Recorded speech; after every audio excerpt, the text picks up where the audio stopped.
மதுரை மாநகரின் மையப்பகுதியில் 550 ஏக்கரில் கடல் போல் பறந்து விரிந்து அமைந்துள்ளது வண்டியூர் கண்மாய்.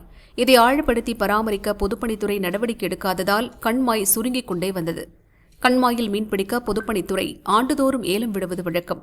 ஏலம் எடுக்கும் கான்ட்ராக்டர் தண்ணீரை வெளியேற்றி மீன்பிடிப்பதால் ஆண்டு முழுவதும் தண்ணீரின்றி வறண்டு சாக்கடைகள் கழிவுகள் கலந்து கடும் துர்நாற்றத்துடன் காணப்பட்டது.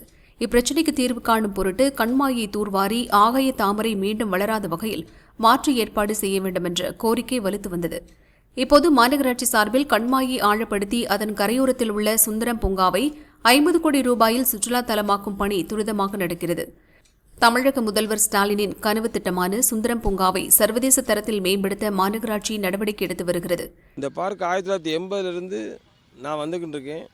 அப்போ எம்ஜிஆர் இங்கே ட்ரெயின்லாம் ஆரம்பித்து இந்த பார்க்கை உண்டாக்கி விட்டார். அவர் அந்த காலத்திலே போட் விட்டு நடுவில் ஒரு பெரிய ஹோட்டலுக்கெல்லாம் பண்ணுறோம்னு சொன்னார். அதுக்கப்புறம் அது நடக்கலை. இப்போ இவங்க பார்க்கை பூராத்தையும் ரெனோவேட் பண்ணுறாங்க. இதில் நல்ல விஷயங்கள் நிறைய நடக்குது. ஆனால் அதில் ரொம்ப முக்கியம் தண்ணியை ஆழப்படுத்தணும். தண்ணியை ஆழப்படுத்தினா கிட்டத்தட்ட 600 ஏக்கர் லேக் இருக்குது. இந்த மாதிரி லேக்கு எங்கேயுமே சவுத்தில் கிடையாது. இது ஃபுல்லாக லேக்கை தோண்டிட்டாங்கன்னா மதுரைக்கு தண்ணி கஷ்டமே இருக்காது. அதுக்கு தகுந்த மாதிரி இதை உடனே பண்ணணும். இந்த பார்க் வேலையும் விட்டு 3 மாதம் 2 மாதம் விடுறாங்க, அப்புறம் ஆரம்பிக்கிறாங்க. அந்த மாதிரி பண்ணால் வேலை சுத்தப்படாது. அதனால் பார்க்கை எடுத்த ஸ்டெப்பில் முடிக்கணும். காம்பவுண்ட் வேலை பக்காவாக எடுத்திருக்காங்க, அதெல்லாம் நான் பாராட்டுறேன். மற்றபடி பாத்ரூம்லாம் ஏற்கனவே நல்லா இருந்துச்சு. இப்போ அதை இடிக்க போகிறாங்க, வேற ஒரு பாத்ரூம் கட்டியிருக்காங்க. தேவையில்லாத செலவு வேண்டாம்னு நான் நினைக்கிறேன். மற்றபடி எல்லாம் சரியாக தான் போய்கிட்டு இருக்கு. இந்த லேக்கை ஆழப்படுத்த வேண்டியது ரொம்ப முக்கியம். சுத்தப்படுத்தணும், ஆழப்படுத்தணும். இந்த தாமரை, ஆகாச தாமரை நிறைய வளர்ந்து கிடக்கு, அது பூரா எடுக்கணும்.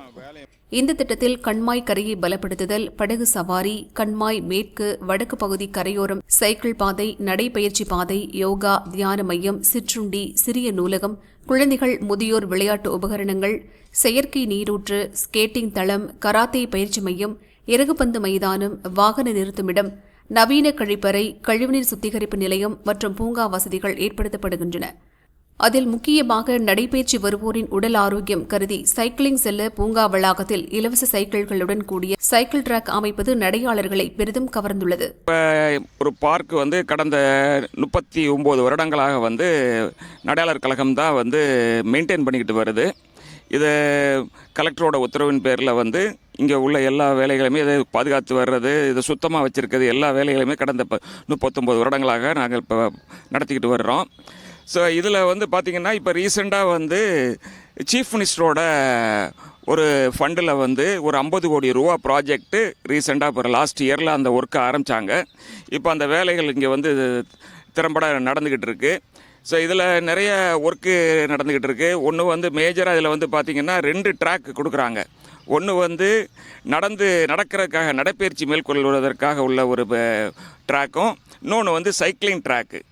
இந்த 2 ட்ராக்கும் நம்ம பார்க்குக்குள்ளே நடக்குது. இந்த பார்க்கில் இருந்து வெளியேறும்போது அந்த பார்க்கில் இருந்து இன்னொரு இந்த சைக்கிளிங் ட்ராக் மட்டும் வெளியேறி அப்படியே பூ மார்க்கெட்டுக்கு பின்னால் போய், பூ மார்க்கெட்டில் இருந்து அப்படியே மாட்டுத்தாவணி பஸ் ஸ்டாண்டுக்கு பின்னாலேயும் போய் மீனாட்சி மிஷன் ஹாஸ்பிட்டல் வழியாக திரும்பி அங்கே நம்ம பாண்டி கோயில் வரைக்கும் போய் அந்த ட்ராக் முடியுது, சைக்கிளிங் ட்ராக்கு. ஸோ அது ஏறத்தாழ ஒரு 3.3 கிலோமீட்டர்ஸ், 3.5 கிலோமீட்டர்ஸ் கிட்டக்க அது வருது. 50 கோடி ரூபாயை கொட்டி பணிகளை மேற்கொள்ளும் மாநகராட்சி கண்மாயை தூர்வாரி ஆழப்படுத்தி நிலத்தடி நீர்மட்டத்தை உயர்த்தும் பணிகளை இதுவரை தொடங்காதது வருத்தமளிப்பதாக நடையாளர்கள் வேதனை தெரிவித்தனர். மேலும் பூங்காவில் 15 கடைகளை கட்டவும் இடம் ஒதுக்கப்பட்டுள்ளதால் திட்டத்தின் நோக்கம் நிறைவேறுமா என்பதில் சந்தேகம் இருப்பதாக கூறுகின்றனர். இந்த ஏரியாக்குள்ள இப்போ இந்த expansion and beautification of park தான் நடந்துகிட்டு இருக்கு. எக்ஸ்பேன்ஷன் பிட் அதில் ஒரு 2800 ட்ரீஸ் இருக்குது. அதுதான் வெரி வெரி இம்பார்ட்டன்ட்.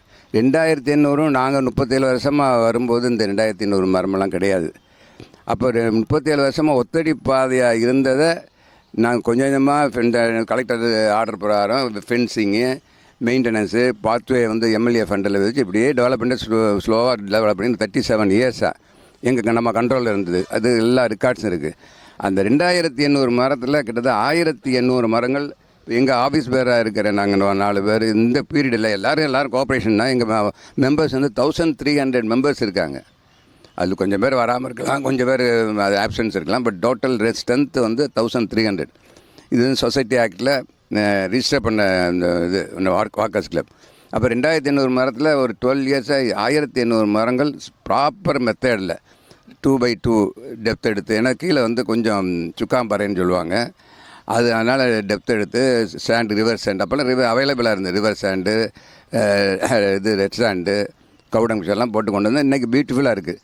அதனால் இந்த இதில் சொல்கிறதில் அந்த ட்ரீஸ் ரொம்ப ரொம்ப முக்கியம். அவங்க வந்து இது நாங்கள் ஆஃபீஸ் எல்லாம் போய் கமிஷனர் எல்லாம் பார்க்கும்போது ஒரு ட்ரீ கூட வெட்டக்கூடாது, வெட்டாமல் இந்த ப்ராஜெக்ட் நடத்துங்க, ஒரு ப்ராப்ளம் இல்லைன்னு. அதே மாதிரி இன்றைக்கி வரைக்கும் பக்காவாக மெயின்டைன் பண்ணுறாங்க. அதனால தான் இந்த இன்னமும் அழகுபடுத்திட்டாங்க. அதாவது ஸ்ட்ரைட்டாக ஒரு லைன் இல்லாமல் அந்த மரத்தை சுற்றி வர மாதிரி பிரமாதமாக பண்ணியிருக்காங்க. 50 கோடி ரூபாயில் செயல்படுத்தப்படும் இத்திட்டம் வெறும் பொழுதுபோக்கு மையமாக இருக்காது என மாநகராட்சி அதிகாரிகள் தெரிவிக்கின்றனர். மக்களின் உடல் ஆரோக்கியத்திற்கு முக்கியத்துவம் கொடுக்கப்பட்டுள்ளது. மதுரையில் பொழுதுபோக்கிற்கு சினிமா தியேட்டர்கள், கோயில்களை விட்டால் வேறு ஒன்றுமே இல்லை. நடைபயிற்சி செல்வோருக்கும் போதுமான நடைபயிற்சி பாதை இல்லாமல் சாலையோரம் நடந்து செல்கிறார்கள். அவர்களுக்கு 3 கிலோமீட்டர் தொலைவிற்கு நடைபயிற்சி பாதையும் அமைக்கப்பட்டுள்ளது என்றனர்.